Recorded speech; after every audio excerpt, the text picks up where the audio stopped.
The desert wind was hot and dry, carrying dust across the empty village square. In the middle of the square, an alien girl was on her knees. Her hands were tied, and her head was bent low. The villagers stood in a circle around her, their faces cold, their eyes full of judgment. They whispered words that sounded sharp, like stones hitting the ground. The girl's voice broke through the silence. "Bury me here," she begged. "I am not breeding material. I am useless to the clan. Let the sand take me." Her voice shook, but her eyes did not rise to meet anyone. She was ready for the earth to cover her, ready to vanish. A human man named Daniel had just arrived at the edge of the crowd. He had been traveling through alien towns for weeks, looking for work, looking for food, and mostly trying to stay unnoticed. But this scene stopped him cold. His heart pounded in his chest. He had seen cruelty before, but this was different. They were not punishing her for a crime. They were punishing her because her body did not give them what they wanted. The elder of the village raised a staff high and slammed it into the dirt. "She cannot give life," the elder said, his voice echoing. "She is a mouth without a future. She brings no sons, no daughters. She has no place among us. Let her be covered in sand." The crowd murmured in agreement, their voices like the growl of wild beasts. The girl closed her eyes, waiting for the end. Daniel's fists clenched. He could walk away. It was not his fight. These people were not his people. But something in him burned, the way fire burns dry wood. He had seen enough worlds where the weak were thrown aside. He could not stand still. He stepped forward. The crowd turned to him with surprise, their whispers now rising in confusion. A stranger, a human, tall and different from them all, was now in their circle. "What are you doing to her?" Daniel asked, his voice strong. His accent made their language sound strange, but every word was clear. "She is nothing," a villager spat. "She cannot carry children. She wastes food and water. The ground is worth more than she is." Daniel's eyes went to the girl. She was trembling, but not with fear anymore. She was confused. No one had ever spoken for her before. "Where I come from," Daniel said slowly, "life is not measured by what someone can give to the clan. Every life has worth. Every soul has a place." The elder narrowed his eyes. "This is not your world, human.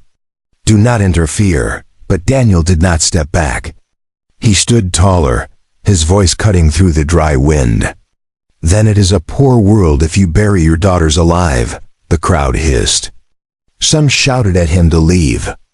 A few threw handfuls of sand at his boots. The elder lifted his staff again, his voice sharp. "Silence, outsider. If you take her curse with you. She cannot breed. She is broken. She will break you too." Daniel's heart was pounding now. He looked once more at the girl. Her eyes lifted, and for the first time, he saw them clearly. They were wide, glowing faintly in the desert light, full of pain but also full of something else, something like hope. He made his choice. He stepped forward, untied the ropes that bound her hands, and pulled her up to stand beside him. The crowd gasped, their anger rising like a storm. Daniel faced them all. "Then let her curse be mine," he said. "But she will not die here today." The girl's lips parted in shock. She had begged for death, but a human stranger had given her life instead. And deep inside, she wondered why. The villagers shouted in fury, and the elder raised his staff for judgment. But Daniel only tightened his grip on the girl's hand. He was ready to fight them all if he had to. The desert wind howled, lifting the sand into the air. The first chapter of their story had begun. The desert village echoed with angry voices. The human had broken their circle, had dared to untie the girl they had chosen to bury. Daniel held her hand tightly as the crowd pushed forward, their eyes flashing with rage. The elder's staff shook in the air as he shouted, "Outsider! You will not leave with her." Daniel knew he could not fight an entire village. He glanced around quickly. The huts were close together, the paths narrow, and the open desert stretched beyond. If he could reach the dunes, maybe they could escape. He pulled the girl toward the edge of the crowd. The girl stumbled as her weak legs tried to keep up. Her name slipped from her lips, quiet but clear. "Lyra," she whispered. "My name is Lyra," Daniel nodded. "Hold on, Lyra. We're not dying here." A villager lunged at him, swinging a crude stone blade. Daniel twisted aside, the blade cutting the air where his chest had been. He shoved the man back and kept running.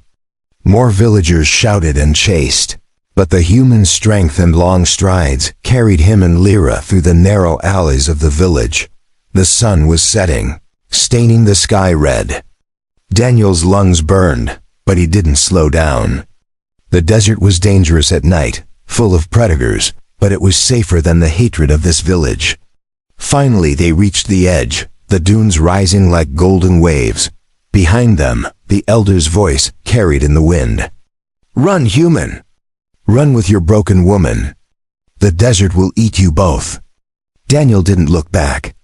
He pulled Lyra into the open sands, their footprints marking a desperate trail. For a long time they walked in silence, only the sound of their breaths and the shifting sand beneath their feet. Lyra's face was pale, her body weak from days of shame and little food. Daniel knew she couldn't walk far. They needed shelter before the cold night froze them. They found a cold, half-buried ruin among the dunes, a collapsed stone temple. Its walls cracked, its roof broken, but still standing strong enough to give shade and protection.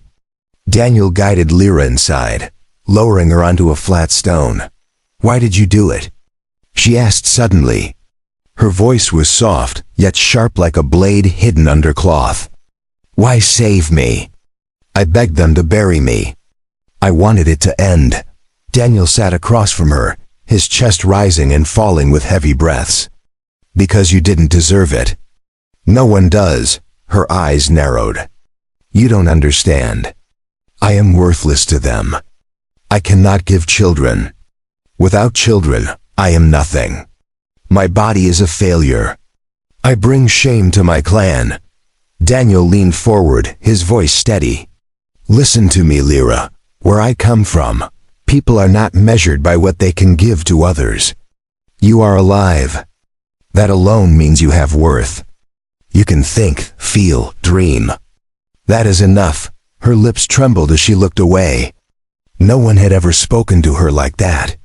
No one had ever told her she was more than her body. Outside, the desert night grew colder.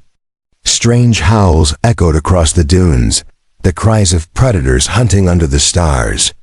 Daniel rose and searched the ruins until he found broken wood and scraps of cloth. He built a small fire, its light pushing back the shadows. Lyra watched him silently. She had never seen a human before. His face was hard but kind, his movements careful but strong. She wondered if he was mad for saving her, or if he was truly as different as his words. Daniel sat by the fire and handed her a piece of dried food from his pack. "Eat, you need your strength." She held it with shaking hands. The warmth of the fire, the taste of food, the sound of his voice, it all felt unreal. Like a dream, her eyes lifted to his, glowing faintly in the firelight. "If you stay with me, they will never stop hunting you. You carry my curse now." Daniel's jaw tightened. He looked at the stars through the broken roof, and then back at her. "Then let them come. I've faced worse. You're not a curse, Lyra. You're a beginning." The fire crackled, the desert whispered, and Lyra's heart pounded. For the first time, she wondered if maybe she had been wrong to ask for the sand to bury her. Maybe, just maybe, her story was not over. The night was deep, and the stars stretched endlessly across the black sky. The fire inside the ruins flickered, throwing shadows on the broken walls. Daniel sat awake, listening to the sounds of the desert. Every howl, every whisper of the wind made him tighten his grip on the knife at his belt. Beside him, Lyra slept fitfully, her thin body curled close to the warmth of the fire. She stirred suddenly, gasping in her sleep, whispering words he could not understand. Daniel leaned closer. Her face twisted as if she was trapped in a nightmare. He shook her shoulder gently. "Lyra, wake up. It's only a dream." Her glowing eyes snapped open, filled with fear. "No," she whispered. "It was not a dream. They will come. They always come." Daniel frowned but said nothing. He knew she was right. A village that could bury one of their own would not simply let her walk away. They would send hunters out by dawn. The desert was quiet again, but tension hung heavy in the air. Daniel gave her water, then packed their little supplies. "We can't stay here," he said. "The fire, our tracks, someone will follow." Lyra nodded, though her eyes still carried the weight of hopelessness. She walked beside him into the rising sun. Hours passed. The desert heat pressed down on them like a heavy hand. Lyra stumbled more than once, but Daniel always caught her arm before she fell. He said little, but every time he steadied her, she looked at him with growing confusion. No one had ever cared if she fell before by midday. They reached a rocky ridge. From the top, Daniel stopped, scanning the horizon. His heart sank. Dark figures were moving in the distance, kicking up sand as they marched. Villagers, armed and fast. "They found us," he muttered. Lyra's breath caught. She turned to him, her voice almost breaking. "You should leave me. If you let me go, maybe they will spare you." Daniel shook his head firmly. "Not happening. I didn't save you just to hand you back." Her lips trembled. "Why? Why risk your life for me? You don't even know me." Daniel looked into her glowing eyes. "I don't need to know you to see you're worth saving." For a long moment, silence hung between them. Lyra had no answer. The hunters were closing in, their shouts carried on the wind. Daniel pulled Lyra behind the rocks, guiding her to crouch low. He checked his knife again. It was small. Against many, it was almost nothing. But he was human, and humans had always learned to fight with whatever they had. The first villager crested the ridge, spear in hand. Daniel lunged forward, faster than the alien expected, knocking the spear aside and striking hard with his fist. The man dropped, stunned. Daniel grabbed the fallen spear. "Stay down," he told Lyra. More came over the ridge. Daniel fought fiercely, moving with raw determination. His blows were quick, his strikes hard. He was only one man, but his fury made the hunters hesitate. Blood spilled into the sand, and their shouts grew angrier, but there were too many. Daniel's chest heaved, his arms heavy, as more surrounded him. Then something unexpected happened. Lyra, trembling, rose from behind the rocks. She lifted her voice, a sharp cry in her own tongue, words that cut through the chaos.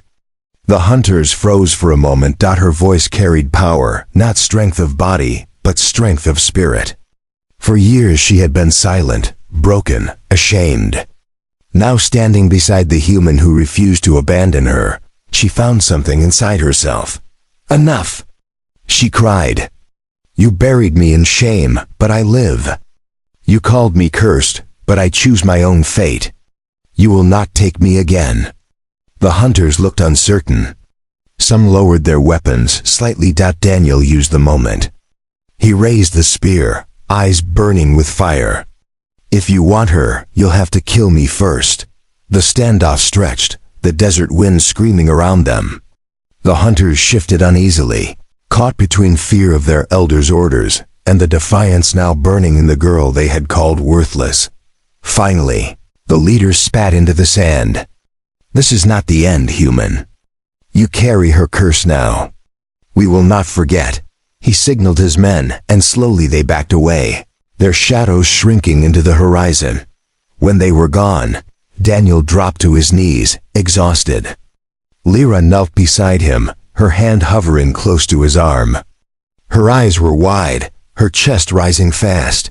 "You fought for me," she whispered. "And I spoke for myself." Daniel gave her a tired smile. That's how it begins. The desert was quiet again, but nothing would ever be the same. The desert was still, but silence carried its own weight. Daniel leaned against the rocks, his chest heavy from the fight. Blood stained his hands, though none of it was his own. Lyra sat close, her glowing eyes fixed on him. For the first time in her life, she was not being dragged, judged, or abandoned. Someone had chosen to fight for her, but Daniel knew the battle was not over. He had seen the way the hunters looked at them before retreating. They had not given up. They had only delayed. Sooner or later, they would return with more. As the sun began to sink, he turned to Lyra. "We can't stay in the open. We need a place they won't follow." Lyra hesitated, then nodded. "There are caves in the west," she said quietly. "Long ago, my people used them before the desert swallowed the wells. They are dangerous, but maybe safer than the village." Dangerous was better than certain death. Daniel stood, helped her to her feet, and together they began walking. The journey was harsh. Sandstorms blew across their path, forcing them to cover their faces. The dunes seemed endless, each one rising taller than the last. Lyra's steps grew slower, her legs shaking from weakness. Daniel carried her when he could, his strength the only thing keeping them moving. By nightfall, they reached the cliffs where the caves lay hidden. Jagged rocks rose like dark teeth, and the wind howled as if warning them away. Daniel guided Lyra inside the largest cave, lighting a small fire with what little he had left. Inside, the walls glowed faintly with strange crystals reflecting the firelight. Shadows danced across the stone, and the air was damp, carrying a smell of earth long forgotten by the desert. Lyra's voice trembled as she looked around. "These caves are sacred.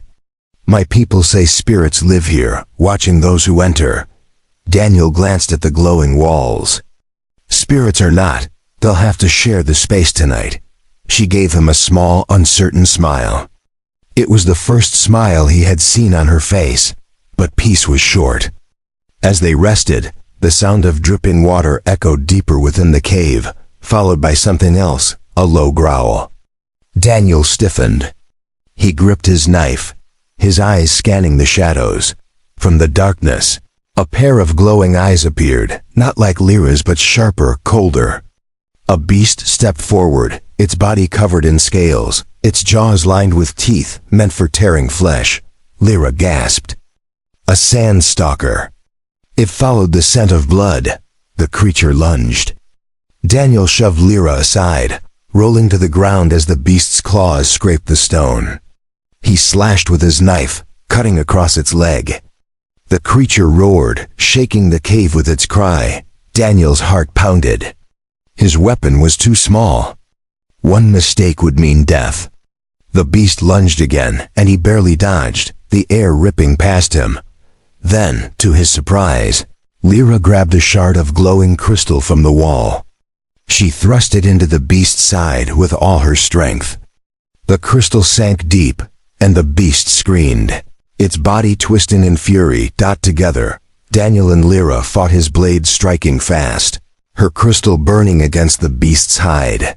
Finally, with a final stab to its throat, the sand stalker collapsed, its body shaking before going still. Breathless, Daniel dropped his knife, sweat dripping from his forehead. Lyra fell to her knees, her hands trembling as she stared at the beast's body. "You fought," Daniel said softly, his voice filled with respect. "I had to," she whispered, her eyes wide. "If I didn't, you would have died. And I don't want you to die." Her words hung in the air, heavier than the fight itself. Daniel looked at her, truly seeing her strength for the first time, not just a girl cast aside by her people, but someone who could stand, fight, and choose her own path. He touched her shoulder gently. "Then we keep fighting, together." The cave grew quiet again, the firelight flickering on the crystal walls. Outside, the desert night stretched on, but inside the cave, something had changed. Lyra no longer looked like a girl waiting for death. She looked like someone who had just begun to live, and Daniel knew the real battle was only beginning. The Sandstalker's body lay motionless on the stone floor, its blood seeping into the cracks. The fire flickered weakly, shadows stretching long against the walls. Daniel leaned against the wall, catching his breath. His body ached from the fight, but his eyes stayed on Lyra. She was still trembling, the glowing crystal shard clutched tightly in her hand. She stared at it, then at the beast she had helped kill. "I did not think I could," she whispered. "All my life, they told me I was weak, worthless. But tonight, I was not." Daniel gave her a faint smile. "That's because you aren't. They lied to you. They wanted you to believe it so you wouldn't fight back." Her eyes shimmered in the firelight, wide and uncertain. For a long time she said nothing. Then she set the crystal down and moved closer to the warmth. "When I stood with you, I felt different, stronger, like I had something worth protecting." Daniel said nothing at first. He just stared into the fire, the flames dancing like memories he tried to forget. He had seen too many places where the weak were crushed under the strong. But here, beside her, he felt something stirring in himself too. The night passed in silence, broken only by the crackling fire. Outside, the wind howled through the desert cliffs. Yet in the cave there was a strange peace out by dawn. Daniel was awake before Lyra. He watched her as she slept, her breathing steady, her face softer now than when he first saw her begging for death. She looked alive in a way that unsettled him, because it meant she had a chance at something more. But that chance was fragile. He stood and walked deeper into the cave, searching for water. The glowing crystals lit his way, their light strange but comforting. After a long walk, he found a small pool formed by dripping water. He filled his flask, his thoughts heavy. When he returned, Lyra was awake, sitting near the fire. She looked up at him, her expression worried. "They will come again," she said. "They will not let us go so easily." "I know," Daniel replied, setting the flask down. "That's why we need to keep moving. There's always another horizon. Somewhere they can't reach, but you cannot keep running forever," she said softly. "Even humans get tired." Daniel chuckled without humor. "I've been running most of my life. It's what I do best." Lyra tilted her head, studying him. "And what will you do when you cannot run anymore?" His eyes met hers. "Then I'll stand and fight. And if I fall, I'll fall knowing I didn't give up." Her chest rose sharply, her heart pounding at his words. No one had ever spoken like that in her world. No one had ever given their strength to protect her life. They gathered their things and left the cave by midday. The desert stretched ahead, the sun blazing. The dunes shimmered like oceans of fire. Daniel carried the beast's spear now, its weight heavy but useful. Lyra walked beside him, her steps still weak but steadier than before. Hours later, they reached a ridge overlooking a valley. Daniel stopped suddenly. Smoke rose in the distance.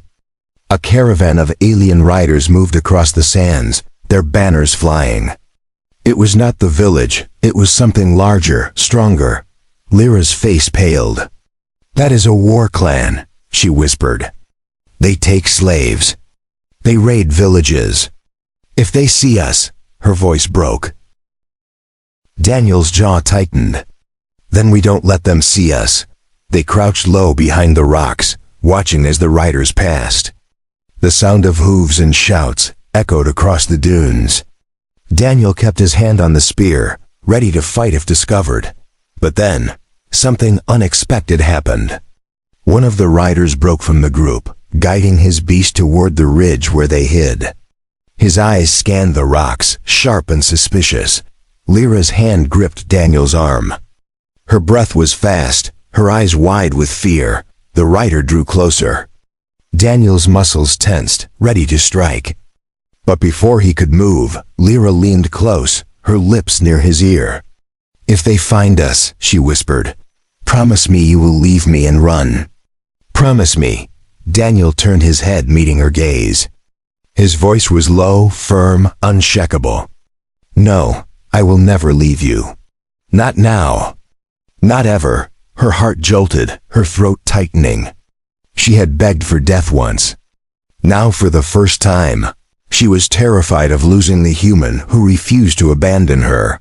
The rider's shadow loomed closer, his beast snorting, its hooves crushing stone. The air grew tense, every heartbeat heavy. Daniel tightened his grip on the spear. Lyra held her breath, and the desert seemed to hold its breath with them. The rider's shadow stretched across the rocks.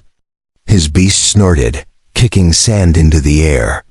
Daniel held the spear tight, every muscle ready to strike. Lyra pressed herself low against the stone, her glowing eyes wide with fear. The air was heavy, the silence sharp, broken only by the sound of hooves. The rider leaned forward in his saddle, scanning the ridge. His armor gleamed under the sun, marked with the black insignia of the war clan.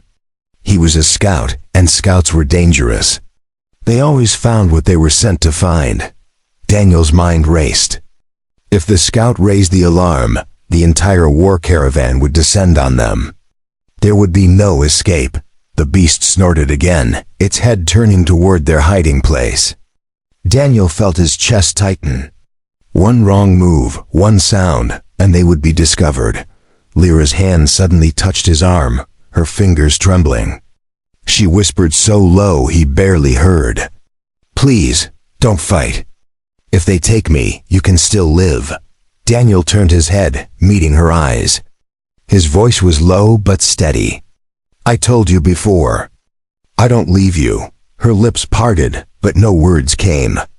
She had begged for death once. Now hearing him say this, she realized she was afraid of losing him more than anything else. The scout pulled on the reins, urging his beast forward. The hooves struck closer, stone cracking beneath its weight. The moment of silence shattered when the beast suddenly growled. Smelling their presence, the scout snapped his head toward the rocks. His eyes locked on Daniel and Lyra. Daniel didn't hesitate. He lunged out from cover, driving the spear upward. The weapon struck the beast's side, and the animal reared back with a violent cry. The scout tumbled from the saddle, rolling across the sand. Daniel charged, slamming the man down before he could rise. They struggled fiercely, the scout swinging his curved blade while Daniel fought with raw strength. The clash of metal and bone echoed through the ridge. Lyra watched in horror, frozen for a heartbeat, then her eyes darted to the fallen beast. A saddlebag had spilled open, revealing a short blade.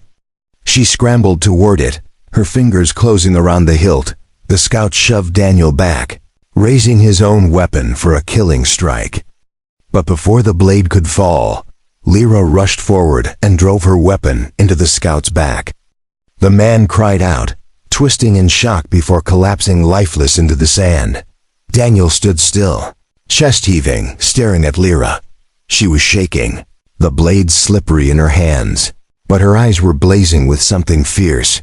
"I couldn't let him kill you," she whispered, her voice trembling. Daniel took the blade from her hand gently. "You saved me," he said. She looked down at the body, then at him. "We saved each other, but their moment was short-lived."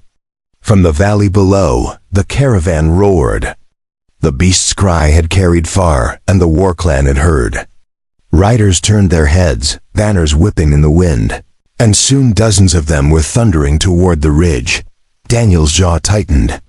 "We need to move, now."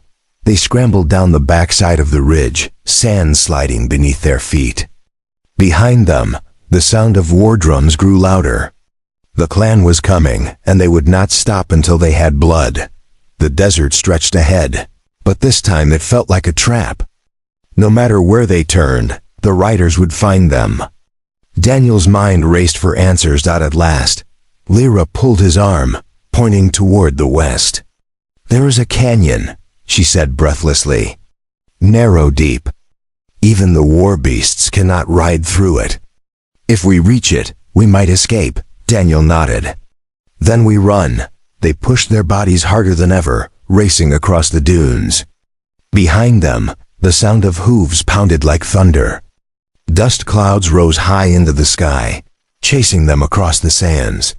Lyra's breath came in ragged gasps, but she kept running. Every time she stumbled, Daniel pulled her forward. Every time his legs threatened to give out, he thought of her glowing eyes and pushed harder. The canyon walls finally appeared in the distance, jagged and dark like the mouth of a beast. Hope flickered in their chests, but the riders were closing in fast. Arrows whistled through the air, striking the sand around them. One flew so close it tore a lock of Lyra's hair. She cried out but kept moving, her fear turning into raw determination. Daniel grabbed her hand, pulling her into the shadows of the canyon just as the first riders reached the ridge above. Spears and arrows rained down, but the narrow walls shielded them. Inside the canyon, the air was cool and silent, broken only by the echo of their hurried steps. Daniel finally slowed, pressing his hand against the rock, his chest heaving. Lyra leaned against him, her body trembling, her heart racing. For the first time since the village, she felt the tiniest spark of safety, but Daniel's eyes stayed sharp. He knew the clan would not give up. They had entered the canyon alive. But what waited deeper inside was still unknown. The canyon walls rose high around them, blocking the sun. The air was cool, but danger followed close behind. The echoes of war drums faded, yet Daniel knew the riders had not given up. They would find another way in. The canyon was only a brief shield, not salvation. Daniel led Lyra deeper, his hand tight around hers. Their footsteps echoed against stone. Strange markings lined the canyon walls, old carvings that glowed faintly in the shadows. Lyra touched one with trembling fingers. "These are ancient signs," she whispered. "They speak of life, of new beginnings." Daniel glanced at the carvings but kept moving. "Right now, I only care if they lead us out." The canyon narrowed until they had to squeeze between rocks. Water dripped from cracks, forming tiny streams that shimmered in the dim light. For the first time in days, Lyra drank deeply, her strength slowly returning. But then came the sound hooves striking stone, voices calling in the distance. The war clan had found another way inside. Daniel cursed under his breath. "We don't have much time." They ran again, the canyon twisting like a maze. At every turn, shadows seemed to move. At every corner, the sound of their hunters grew louder. Finally, they reached a wide chamber where the canyon split. The walls glowed brighter here, the ancient carvings circling around like stars trapped in stone. At the center was a broken altar, covered in dust. Lyra stopped, her chest rising fast. She stared at the altar, then at Daniel. Her glowing eyes shone brighter, reflecting the strange light. "This place. It was where my people prayed for children. They brought the ones who were barren here. They begged the stones to give them life. None ever listened." Her voice broke, heavy with old pain. She stepped closer, touching the altar with her hand. "They brought me here once when I was small. They said the stones rejected me, that I would never carry life." Daniel watched her, his chest tight. He remembered her words back in the village, "Bury me, I am not breeding material." Now he understood. This place was the root of her shame. But before he could speak, the sound of the war clan erupted behind them. Torches flickered at the canyon's mouth, shadows spilling into the chamber. Daniel grabbed the spear, placing himself between Lyra and the approaching riders. "Stay behind me," he said. His voice was steady, but his heart pounded. The first rider entered the chamber, his armor black, his eyes burning with rage. "There is the human," he shouted, "and the cursed woman." The riders rushed forward. Daniel fought with all his strength, his spear striking fast, his fists driving back any who came near. But there were too many. He was forced back step by step, until his back was almost against the altar. Lyra's hands shook as she pressed against the stone. She couldn't let it end here. Not after everything. Not after he had refused to abandon her. Her lips moved, whispering words from the old tongue, words she had been taught but never dared speak. The altar glowed brighter under her touch. The carvings on the walls pulsed with light. The riders froze, their eyes widening with fear. Daniel turned, stunned, as the glow spread through the chamber. It flowed into Lyra, her body trembling as if filled with fire. Her eyes blazed brighter than ever, and her voice rose like thunder. "I am not cursed," she cried. "I am life. I am more than what you made me." The glow surged outward, blinding the riders. The ground shook and the altar cracked open, releasing a wave of energy. The war clan screamed, thrown back by the force. Their torches fell, their shouts fading as they stumbled out of the canyon in terror. When the light dimmed, silence filled the chamber. Lyra collapsed to her knees, breathing hard. Daniel rushed to her side, catching her in his arms. Her glowing eyes looked up at him, filled with tears. "I felt it," she whispered. "The stones. They answered me. Not for them. For me." Daniel brushed the hair from her face, his voice soft but firm. "You don't need them to tell you your worth. You've had it all along." She clung to him, her chest shaking. For the first time, she didn't feel broken. For the first time, she felt whole. Together, they left the chamber, the canyon quiet once more. The war clan did not return. The desert stretched ahead, endless and unknown, but no longer empty. As the sun rose beyond the cliffs, Daniel and Lyra walked side by side. She no longer carried shame in her steps. He no longer walked alone. And somewhere deep inside, both of them knew this was only the beginning of their story.